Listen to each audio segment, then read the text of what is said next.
Hello বন্ধুরা, good afternoon, welcome to my channel Priyanka's lifestyle. তো আজকে আমি তোমাদের সামনে নিয়ে চলে এসেছি একটা ছোট্ট ভিডিও, যে ভিডিওর মাধ্যমে আমি আলোচনা করব আমরা যারা বাবা সাহেব আম্বেদকর এডুকেশন ইউনিভার্সিটির আন্ডারে 2022-24 সেশনের বিএড কোর্স করছি, অর্থাৎ যাদের এখন ফোর্থ সেমিস্টার চলছে, তাদের আগের সেমিস্টার অর্থাৎ থার্ড সেমিস্টারের রেজাল্ট কবে পাবলিশ হবে।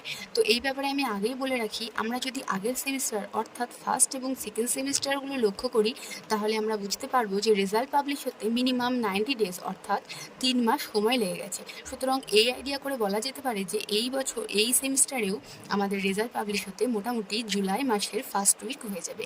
তাছাড়াও যদি আমরা 2021-23 সেশনের থার্ড সেমের রেজাল্ট কবে বেরিয়েছিল সেটা লক্ষ্য করলে পাবো, সেখানে অন্ততপক্ষে 4 মাস মতো সময় লেগেছিল। হ্যাঁ বন্ধুরা, একটা পেপারের রেজাল্ট পাবলিশ করতেই ইউনিভার্সিটি থেকে 4 মাস টাইম লেগেছিল। তাছাড়াও আমাদের থার্ড সেমিস্টারের রেজাল্ট ডিলে হওয়ার আরেকটা কারণ হলো আমাদের ইলেকশনের কারণে ইউনিভার্সিটির অনেক স্যার ম্যাডাম ব্যস্ত রয়েছেন, সুতরাং তারা আমাদের খাতাটা দেখার সুযোগ পাচ্ছেন না। তাই সেই কারণেও আমাদের থার্ড সেমিস্টারের রেজাল্ট আউট করতে একটু দেরি হচ্ছে। তাই বন্ধুরা, আমি তোমাদেরকে বলবো থার্ড সেমিস্টারের রেজাল্টের ব্যাপারে বেশি টেনশন না করে তোমরা ফোর্থ সেমিস্টারের জন্য প্রিপেয়ার হও। আর থার্ড সেমিস্টারের রেজাল্ট আশা করা যায় জুলাই মাসের ফার্স্ট উইকের মধ্যে তোমরা পেয়ে যাবে। তো আজকের ভিডিওটা এইটুকু পর্যন্তই।